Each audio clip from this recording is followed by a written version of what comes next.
Hi guys, welcome back to our channel, and for today's video guys, so ito na yung time at oras ngayon guys, May 23, 2:30 PM. So nagre-ready na tayo para pupunta na tayo sa airport kasi ngayon yung flight natin papunta ng Boracay.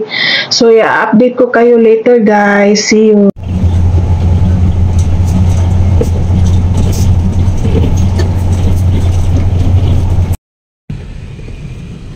So ngayon guys, papunta na tayo ngayon sa Naiya Terminal 3. Nag-commute tayo, nasa Guelph na tayo. Medyo traffic dito sa may PITX.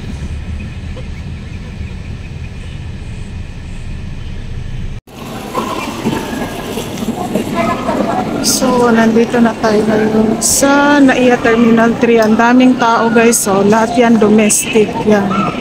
Pero tayo, nakapag-check-in na tayo online, diretso na tayo sa boarding gate.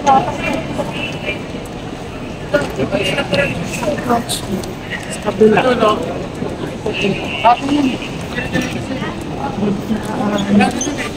Diretso na tayo sa ating boarding gate kasi nakapag-check-in online na tayo.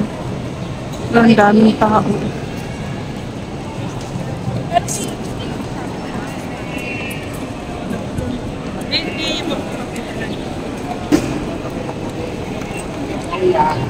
Nakakamiss dyan.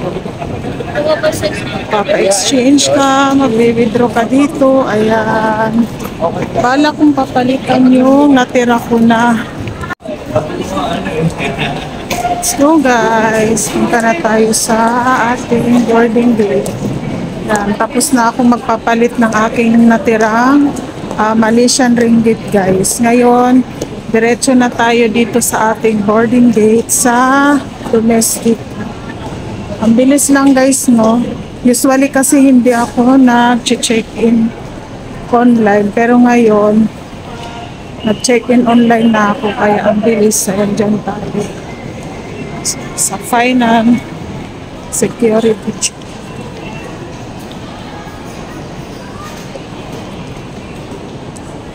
Ready muna natin. Di, una ka na.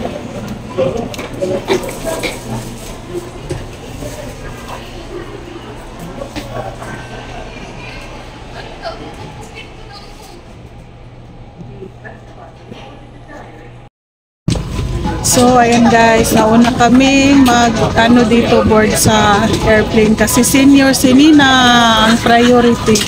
Ayan sila guys, ngayon pa lang sila magpunta sa yan. Ayan na sila. Thankful guys kasi nasa window seat tayo. Ayan, kaso malapit sa pakpak pero okay lang yan. Ayan o.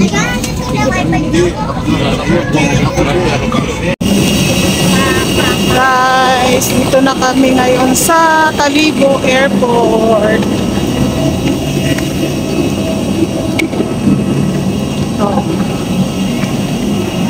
Domestic arrival.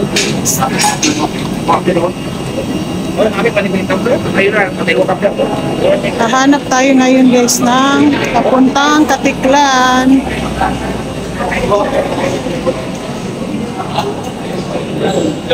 Oo. Maliit lang yung airport nila dito. No? First time ko dito sa Calibo. Hindi, Katiklan yun. Katiklan yun. Oo.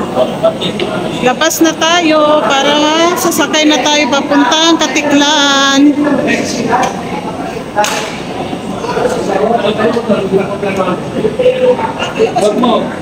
Antay ko yung bagahe. Sir, saan yung mga van pa Katiklan? Antay ko yung bagahe. Yung mga white po. Okay, thank you.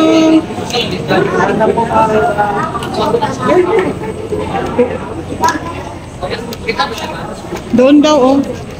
Ayun, oh. Hindi. Van tayo. Parang isa na yan.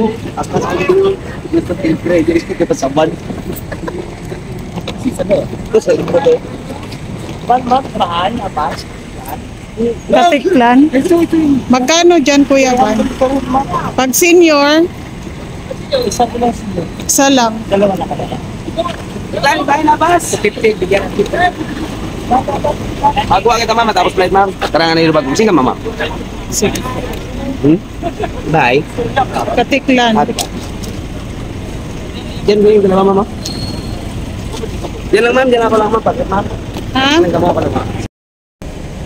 Ito guys, nandito na kami ngayon sa Kalibo, van transport papuntang Katiklan. Bye na bus. Mabilis lang naman ang ano natin, travel natin sa ano no, 45 minutes lang. Saglit lang siya. Hindi nga ako nakaidlip eh, kaya nanood-nood na lang ako. Kala ko.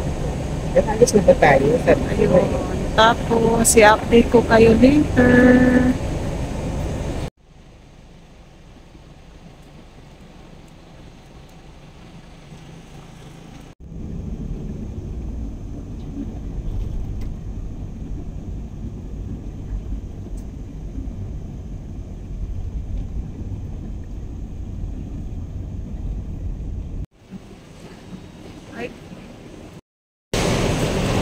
Hi guys, kararating lang namin dito sa Katiklan. Nandito na kami sa kanilang port, city port. Nagka-transfer tayo papunta na ng Katiklan Island. Pakita ko sa inyo guys ha.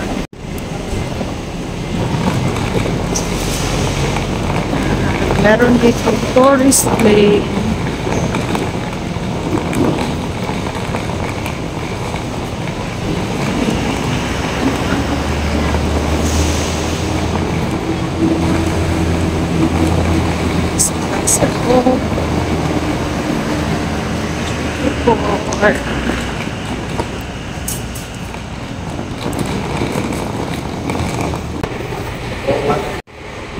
Kami sa registration counter. Tapos dyan yung tititunggo. Final fee kapag ka-discounted 120. Magkano? Guys, after niya magbayad ng terminal fee at environmental fee at boat fee, proceed na kayo ngayon doon sa tourist lane. Kasi sa dulo niyan, dire-diretsuhin nyo lang, sa dulo niyan, kukunin nila yung ticket nyo para palitan ng seat number. Ayan, may makikita naman kayong mag-a-assist dyan. May mga lalaki dyan na mag-a-assist sa inyo. Ayan sila kuya, kukunin nila yung ticket nyo at papalitan ng seat number. Tapos punta na kayo dyan sa kanilang boat lounge para hihintayin kung kailan kayo mag-boarding doon sa inyong boat. Ayan, dito na kami nag-i-stay sa boat lounge. Saglit lang guys, wala pang 5 minutes. Nagpapasakay naman na yung mga tao na nag-a-assist kasi ang dami pa ring tourist kahit 10 o'clock ng gabi na kami nakarating dito from Kalibo. Ayan, sobrang smooth lang naman yung pagdating namin dito. Tapos ayan, as you can see, nakikita nyo na nagpapaboard na sila, ganyan. Ingat lang kayo pagsakay dyan guys kasi medyo may alon siya. Tapos ang may nagbabantay naman, pero kapag kasi delikado kasi baka madulas, ganyan.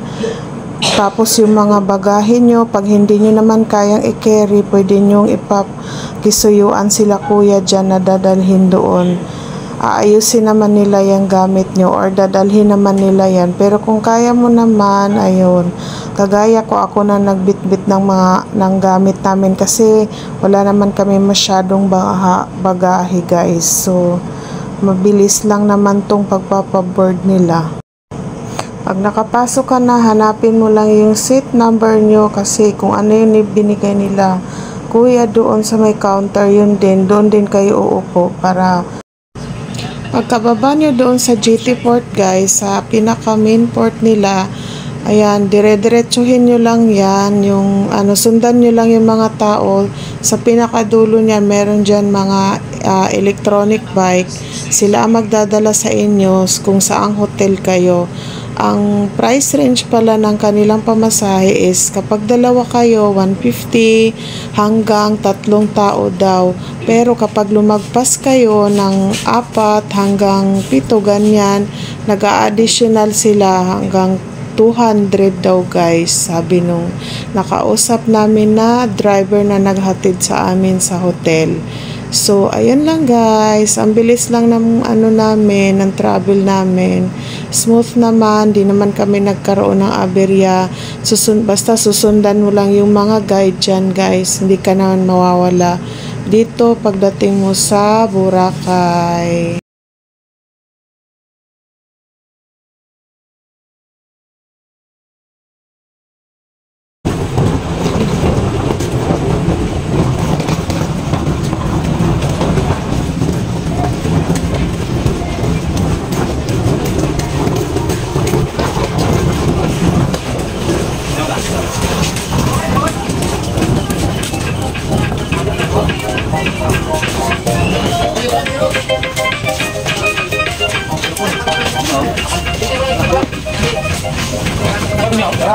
Eurotel.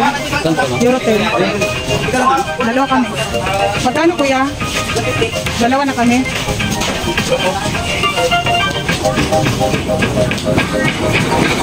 Ayan guys, dalawa na kami, 150. So, bali 75 dito. Doon ka na, sarap na. Ito naman. Sige. Yan. Ay, sarap na, sarap na. Sabi ka sa akin. Ikaw?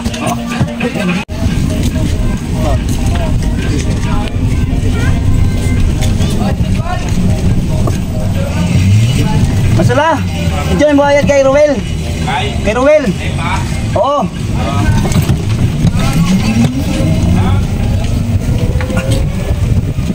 Anak kami ngayon sa hotel.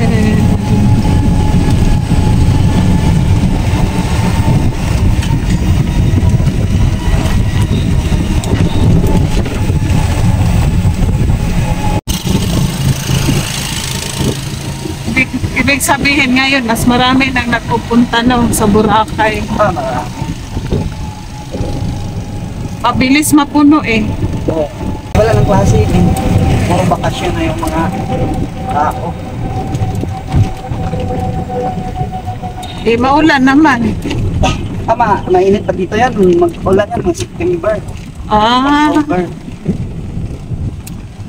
August, September. October, mainit na yan eh. Hindi na. Wala namang kaninin. Hindi naman nakapagkanin.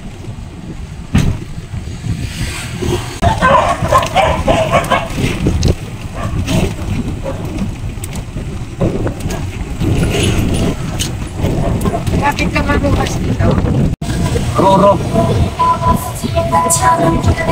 Sakay ako sa barko. Pagdating Mindoro, motor. Papuntang Batangas, Makapiti ng motor.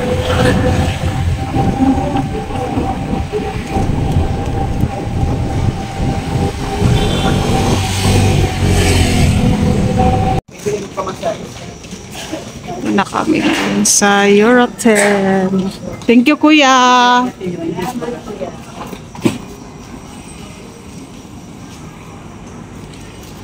Check-in na kami. Iniwan.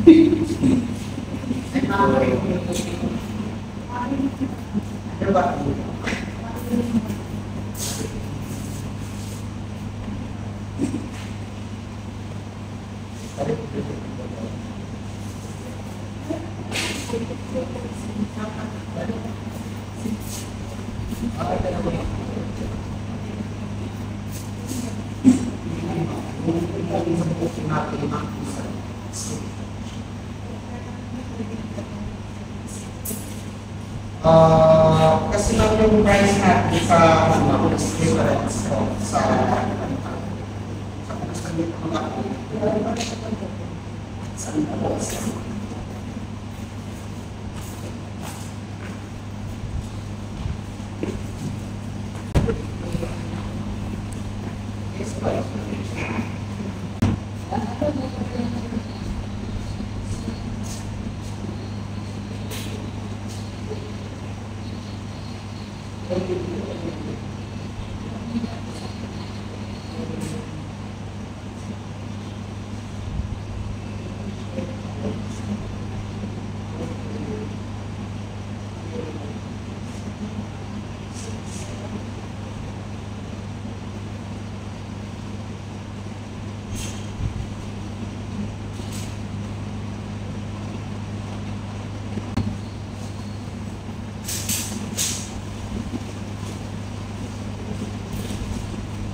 And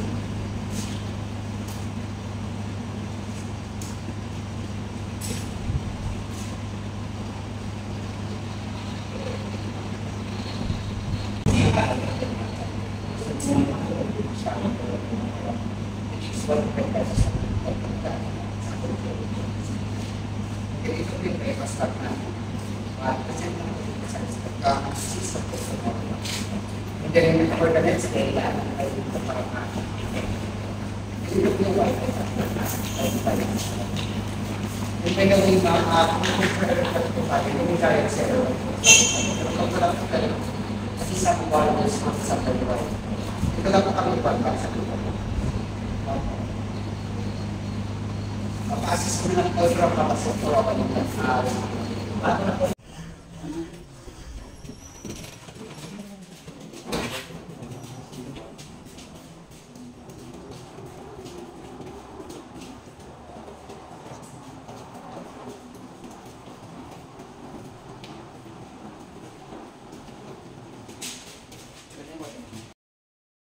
Good morning guys.